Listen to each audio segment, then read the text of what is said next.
E aí a gente vem na questão mesmo pontual. Nossa, como é que eu devo falar então? Como é que eu tenho que falar, já que essa população ela aumentou e agora temos muitos velhos, né? Como é que eu devo falar? Eu devo chamar a senhora, idoso, ô seu velho, vem aqui. E aí, 60 mais, tudo bem? Terceira idade, melhor idade? Como é que a gente vai falar? O que eu tenho para responder para vocês nesse questionamento, que não é só meu, né? É de muita gente, é o seguinte: é que eu tenho que falar conforme o lugar que eu estou. Por exemplo, se eu estou num lugar muito formal, que eu estou dentro de uma família ou eu estou numa instituição de longa permanência, atendendo aquela pessoa, e esse lugar é muito formal e as pessoas gostam de serem chamadas de senhora, nós temos que chamar de senhoras, né? Senhor, senhora. Por quê? Porque é como eles gostam de ser chamado. Tem gente que não gosta de ser chamado de senhor e de senhora, e aí a gente não pode chamar, né? Eu vou chamar de 60 a mais. Os idosos de 60 anos, eles têm um outro perfil, né? Eles são diferentes, ele é diferente do idoso de 80 anos. Inclusive, dentro do estatuto da pessoa idosa, a prioridade da prioridade é para o idoso que tem 80 anos, porque eles são diferentes, né? Eu vou chamar terceira idade, melhor idade, depende. O grupo do SESC, por exemplo, eles gostam de ser chamado de terceira idade, de melhor idade. O grupo aqui da Casa do Idoso, né? Eles gostam de ser chamado, não, pessoal, é a turma da terceira idade, porque é uma turma animada, que vai passear, que vão para o cinema, que vão para a excursão. Então tudo é muito relativo. Agora, uma coisa que vocês não podem esquecer, que é a única coisa que, se sair dessa aula hoje vocês lembrarem, é como não devo falar. Nunca, em nenhum lugar, nem na residência deles, nem na instituição de longa permanência, se lá vocês forem trabalhar, ou se vocês forem ser só monitora numa das casas de idosos ou em outros locais que atendem o idoso. Não pode chamar de vozinho, né? Porque ele não é o seu avô. Você não pode chamar, principalmente na hora da troca de fralda, ou numa hora de mais intimidade, chamar de meu nenê, isso não pode. E, gente, essas nomenclaturas que eu estou falando aqui para vocês, eu não inventei do além. Isso são coisas e fatos que a gente vem vendo na lida com profissionais como vocês, né? Como cuidadores, que querem ser muito afetuosos, carinhosos e querem chamar de meu nenê, meu velhinho, minha criança, meu tchuco. E essa nomenclatura, ela não é adequada. Por mais que vocês falem assim, não, professora, mas é que ele tem uma demência, então ele nem entende. E quando eu faço um carinho tchucu-tchucu, eu vejo que ele fica feliz. Claro, todo mundo gosta de um carinho, de ser mimado, mas mima ele chamando pelo nome dele ou pelo apelido dele, né? Por exemplo, na instituição que eu trabalho, tem um senhor que se chama Seu José. Mas ele não gosta de ser chamado de Seu José porque ele tem um carinho pelo nome dele e a madrinha dele deu o apelido dele de Dedé. Então ele gosta que todo mundo chama ele de Dedé. Eu não sabia disso, então quando eu cheguei lá eu chamava Seu José, e ele veio me falar: a senhora pode me chamar de Dedé, que eu não ligo, porque foi o apelido que a minha madrinha me deu e eu gosto muito. Eu falei: que interessante. Então dá pra gente fazer um mimo, né? Falar: seu Dedé querido, graça, fofo. A gente pode falar isso, mas usando o nome dele, tá bom? E nunca usar palavras que possam ser pejorativas. Isso é uma dica muito boa, tá certo, gente? Então vamos lá, vamos seguir. Existem diferenças no processo de envelhecimento e no envelhecimento? Essa é uma pergunta que eu faço aí para vocês. Fiquem aí pensando nessa pergunta.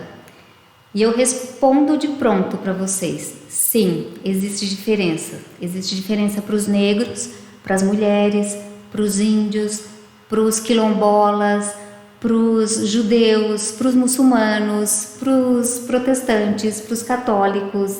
Existem sim diferenças, tanto diferenças de etnia como diferenças culturais. Existe muita diferença.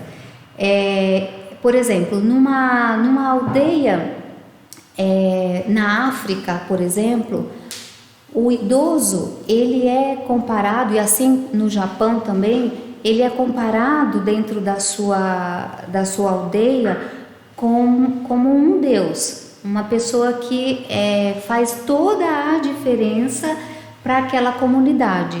Então ele é a pessoa que vai dar informações, é ele que vai dar conselho, é ele que vai fazer o casamento de um casal que está nessa aldeia. Então as diferenças, elas acontecem de acordo com as questões culturais, financeiras, de educação, de vários fatores, né? Do que aquela pessoa, do que aquela região e aldeia acredita que seja importante. Então são vários valores colocados dentro da pessoa idosa e que vai sim fazer a diferença para que ela possa que ela tenha o seu envelhecimento, tá certo? O que mais? Então as pessoas, elas não envelhecem da mesma maneira, né? Nem sequer possuirão todas as mesmas experiências. Tá certo? Por exemplo, tem gente com 20 anos que já teve experiência que uma pessoa com 90 anos ainda não teve, né? Verdade? Então isso faz totalmente a diferença no processo de envelhecer. Os fatores que influenciam o processo de envelhecimento e o modo como esse é percebido, tendo a cultura o papel de destaque no que diz respeito à significação do processo de envelhecer humano, que era aquilo que eu tinha falado anteriormente. Que se eu estou numa sociedade onde essa sociedade respeita a fala desse idoso, ele tem um lugar um lugar VIP, um lugar especial, esse envelhecimento vai ser diferente. Agora, se eu estou numa sociedade onde as calçadas não são preparadas para que eu possa transitar, né? Não existe um transporte público adequado para essa população, porque durante o envelhecimento eu vou ter diferenças anatômicas, né, motoras de uma pessoa jovem. Então essa relação dessa diferença, ela muda conforme a sociedade. É a sociedade que determina como vai ser esse envelhecimento, certo? Bom, então, para a gente poder entender o processo de como eu envelheço diferentemente, dependendo da região, do lugar, da família, das minhas crenças, inclusive até das crenças, vai interferir muito no meu processo de como eu vou me tornar velho, né? Aqui nesse slide eu digo assim, após o nascimento a criança, ela vai se desenvolver, ela vai atingir a puberdade e posteriormente a maturidade, né? E aí ela vai chegar ao seu processo de envelhecimento. Se eu pegar uma criança de 10 anos, como fisioterapeuta que sou, e se eu fizer uma avaliação motora nessa criança de 10 anos, é esperado que essa criança de 10 anos ela consiga andar, correr, pular de uma perna só, pular fazendo movimentos de pular e elevar os seus braços para cima e para baixo. Eu posso fazer rapidamente uma avaliação motora e falar, essa criança tem seus movimentos de braços e pernas preservados, certo? Porque ela atingiu o seu auge de desenvolvimento. Toda criança vai passar por isso, e ela vai passar pelo seu processo de puberdade, né? Vai aparecer sinais que vão dar para ela o evento de que ela está se tornando adolescente, e depois ela chega para a maturidade. É assim para todo mundo, é uma essência para todo mundo, certo?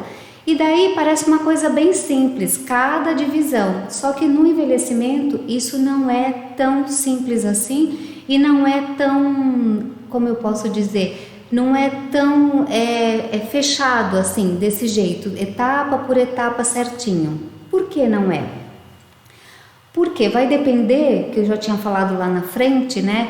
Vai depender das condições de como foi todo esse processo de envelhecimento, desde quando ela estava, essa criança estava na barriga da mãe, né? Quando essa mãe começou a fazer o pré-natal, até o seu envelhecimento.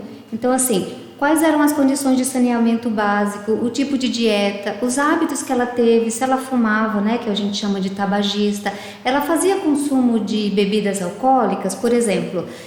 Tem crianças que começam no século passado também, com 10 anos, moravam na roça, já faziam uso de álcool e de cigarro. Então, provavelmente, ele vai ter déficit pulmonar e cardíaco mais do que uma criança que não se expôs ao álcool, né, e ao cigarro com 10 anos, né? Ela fazia atividade? Ah, não, ela era sedentária porque a mãe dela trabalhava numa fábrica e ela ficava o dia inteiro dentro da casa. Não, ela morava na roça e fazia atividade de buscar água, dar milho para as galinhas. Então, a expectativa, ela vai ser diferente da outra? Vai, dependendo de como foi a história de vida dessa idosa ou desse idoso. Então, agora a gente vai ver essa imagem, ela ilustra bem sobre os idosos no nosso tempo, né? O perfil demográfico dos brasileiros, ele vem sendo alterado a mais ou menos a cada década. A cada década a gente tem uma mudança, assim, bem significativa, né?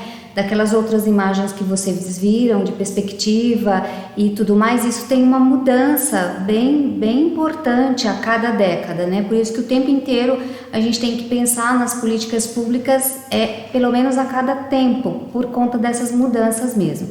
Como vocês podem ver aí na imagem, olha que interessante, 56% desses idosos no nosso tempo são mulheres, em contrapartida de 44% que são homens, né? Sobre a renda média, então isso foi feito só um levantamento muito pequeno, só para vocês terem uma ideia de saberem quem são esses idosos, né? Olha, a renda média de uma idosa é em torno de 1.846. Para o homem idoso, ele tem uma renda de R$ 2.700, ou seja, tem uma diferença bem importante, que o perfil demográfico de um idoso homem não é diferente de um jovem homem, né? Ou seja, os homens acabam tendo prioridade maior de renda salarial também na sua velhice, né? Diferente da mulher, que ela vai também ganhar pouco, às vezes fazendo a mesma atividade, executando a mesma tarefa que o homem. Então isso não muda no envelhecimento, né? Porque a sociedade ela tem esse perfil. Ela tem esse modelo onde homens ganham mais mesmo fazendo uma atividade igual da mulher. Com relação à renda da família, a renda familiar, que é a mulher que é a provedora, ela ganha menos. Aqui a gente tem um valor de 2.800, né, uma estimativa, e o homem 4.000, é quase o dobro, né? Por isso que vocês estão vendo, eu sempre vou ficar falando do coronavírus que trouxe a doença Covid-19 para a gente poder fazer um paralelo.